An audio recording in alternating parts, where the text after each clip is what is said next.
morning students. For your next natural science class, we will be having a look at biodiversity. Disclaimer.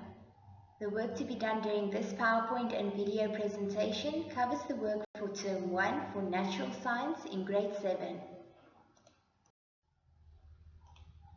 Biodiversity. Concept of classification. What is biodiversity? Plants, animals, microorganisms and their habitats make up the total biodiversity of the Earth. What is meant by classification? It is an activity that involves putting items into categories based on their shared characteristics or features. Identify the differences between plants and animals. Plants and animals have significant differences in processes such as movement, nutrition, and reproduction. These differences help to distinguish plants and animals. Plants are only capable of basic movement. Over time, they can move their leaves in order to get more sunlight. Water and nutrients can also move through the plant, but because plants need to be anchored in the soil, they are not able to move in a way that matches an animal's ability to move. Animals can change their position easily and have a much wider range of movement than plants. The process of nutrition is different in plants and animals because plants can make their own food during photosynthesis. They contain chlorophyll to make this possible. Animals, on the other hand, have to eat plants for their requirements because they cannot make their own food. Although both plants and animals reproduce, the process of reproduction is slightly different. Animals can move easily, and so reproduction starts with interaction between male and female members of a species. Because plants cannot move, they have to rely on environmental factors like wind and water to assist in reproduction. You will learn more about plant reproduction in the next module. Diversity of animals. Vertebrates versus invertebrates. There are two main groups of animals, invertebrates and vertebrates. Invertebrates do not have a backbone and are cold-blooded.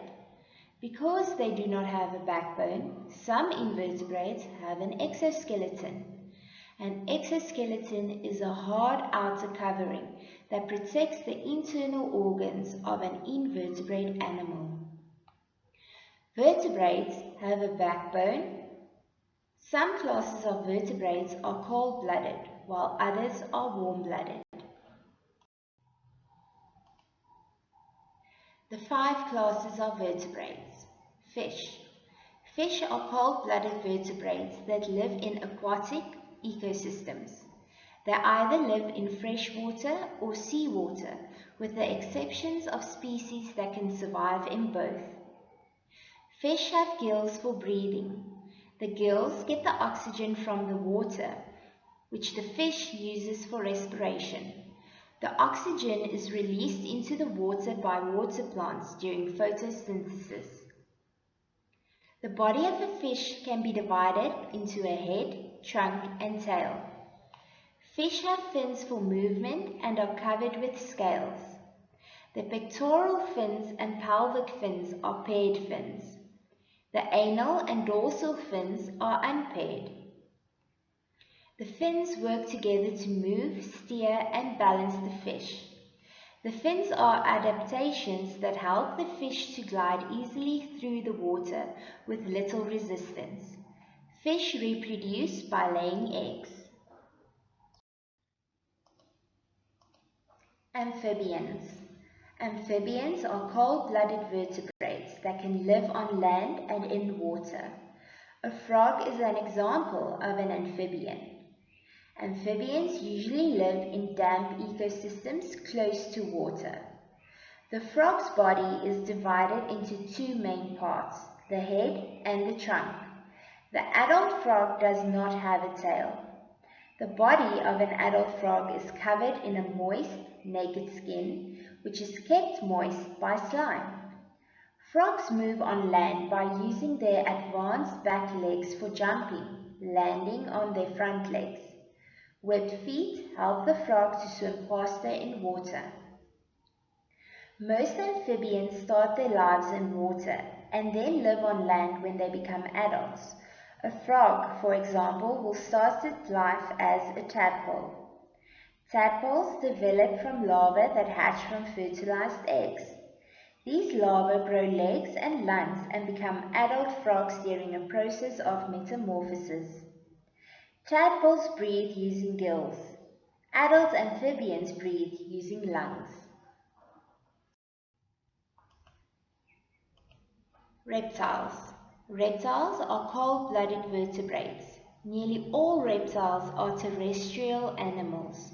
However, some reptiles, such as crocodiles and turtles, spend a lot of time in water. Reptiles have long flat bodies that allow them to move quickly on the ground. The lizard is an example of a reptile. It has 2 pairs of legs and moves in an S shape, 1 foot at a time. Reptiles have a head, a trunk and a tail, and their bodies are covered with scales. They have lungs for breathing air, and some reptiles can also absorb oxygen from water through membranes in their mouths.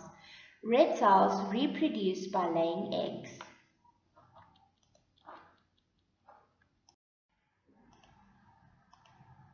Birds. Birds can be found in a range of habitats, from the cold polar regions to the warm tropical regions. You will study the structure of a pigeon. Many birds build nests from their homes. Birds are warm-blooded vertebrates. They have lungs for breathing, and some birds' lungs are adapted to allow them to breathe high up in the air. The body of a bird consists of a head, neck, trunk, and tail. Birds have 3 main characteristics that make them different from other vertebrates: wings for flight, feathers that cover most of their bodies, and a beak rather than teeth. Their skeletons have been adapted for flight, and their bones and skulls are very thin. This makes their bodies very light. When they fly, birds extend their wings fully on the downward stroke and bend their wings on the upward stroke. This gives them the lift necessary. Birds reproduce by laying eggs. Mammals. Mammals have several characteristics that make them different from other animals. Mammals are usually large, 4-limbed vertebrates, and they live in a wide range of habitats, on land, at sea, and even in the air. Humans are the only mammals that walk upright on 2 legs. Female mammals give birth to live, fully developed babies. The young develop and grow inside the mother and are born alive. Female mammals have mammary glands to produce milk so that they can feed their young. Mammals are warm-blooded and they have sweat glands that help them to keep cool. Mammals have hair or fur covering their bodies. All mammals have lungs for breathing. Aquatic mammals, such as whales and dolphins, have flippers or fins for swimming. This is the end for the Grade 7 Natural Science Biodiversity Part 1 video. But before you go, please read through the various steps that you must follow to make your virtual schooling a success.